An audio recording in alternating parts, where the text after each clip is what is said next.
Hello, അപ്പോൾ കുറേ ദിവസങ്ങൾക്കിപ്പുറം വീണ്ടും ഒരു ടെമ്പിൾ വ്ളോഗുമായിട്ടാണ് വന്നിട്ടുള്ളത്. ഇന്ന് നമ്മൾ ഈ രാത്രിയിൽ പോകുന്നത് വേറെ എവിടെയല്ല, നമ്മുടെ കണ്ണൂരിലെ തന്നെ ഫേമസ് ആയിട്ടുള്ള തലശ്ശേരിയിലെ തിരുവങ്ങാട് ശ്രീരാമസ്വാമി ക്ഷേത്രത്തിലേക്കാണ്.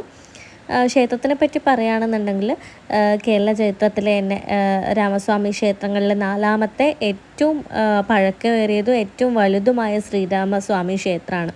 ഏകദേശം 2000-ൽ പരം പഴക്കമുള്ള ക്ഷേത്രങ്ങളിലൊന്നാണ്. പിന്നെ ഇവിടെ ഉത്സവമാണ്. അപ്പോൾ അതിൻ്റെ കുറച്ച് കാഴ്ചകൾ കണ്ടതിന് ശേഷം ബാക്കി ക്ഷേത്രത്തിൻ്റെ അറിവുകൾ പറയാം.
ഏകദേശം 10 ഏക്കറോളം പരന്നു കിടക്കുന്ന ഈ ഇരട്ട മതിലകത്തിനകത്ത് 3 ക്ഷേത്രങ്ങളായിട്ടാണ് വരുന്നത്. ക്ഷേത്രത്തിൻ്റെ മുകൾ ഭാഗം മുഴുവൻ പിച്ചളയായതിനാൽ തന്നെ ബ്രിട്ടീഷുകാർ ഇതിനെ ബ്രാസ് പഗോഡ എന്നുകൂടെ വിളിച്ചിട്ടുണ്ടായിരുന്നു. ശ്രീരാമസ്വാമിയും ശിവനും അടങ്ങുന്ന ഈ ക്ഷേത്രത്തിൻ്റെ ഉള്ളിൽ നിരവധി ഉപദേവതാ സ്ഥാനങ്ങളും സ്ഥിതി ചെയ്യുന്നുണ്ട്.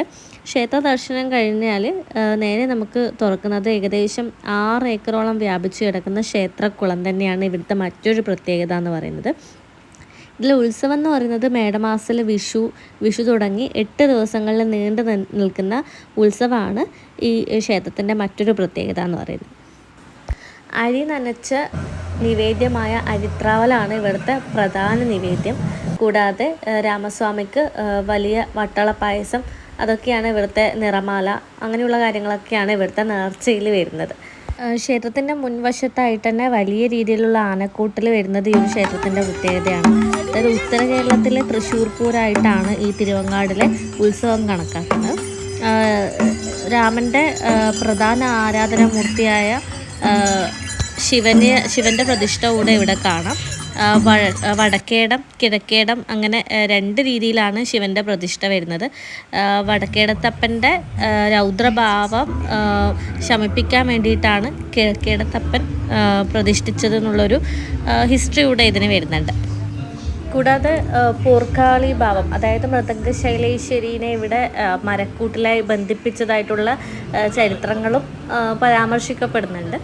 അപ്പം ഇതൊക്കെയാണ് ഈ ഒരു ക്ഷേത്രത്തിൻ്റെ പ്രധാന സവിശേഷതകളും ചരിത്രത്തിലൊക്കെ വരുന്നത്. അപ്പം നിങ്ങൾ കണ്ണൂരിൽ വരികയാണെന്നുണ്ടെങ്കിൽ തീർച്ചയായിട്ടും ഈ ഒരു ക്ഷേത്രം എന്ന് പറഞ്ഞാൽ നിങ്ങൾക്ക് ഒരുപാട് കാഴ്ചകൾ നൽകുന്നതായിരിക്കും.